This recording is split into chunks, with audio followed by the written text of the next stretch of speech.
और सहयोग चाहता हूं।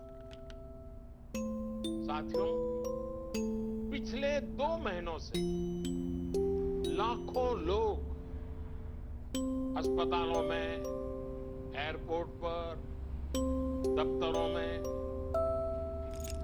शहर की गलियों में दिन रात काम में जुटे हुए हैं। चाहे डॉक्टर हो, नर्सिस हो, हॉस्पिटल का स्टाफ हो, सफाई करने वाले हमारे भाई बहन हो, एयरलाइंस के कर्मचारी हो,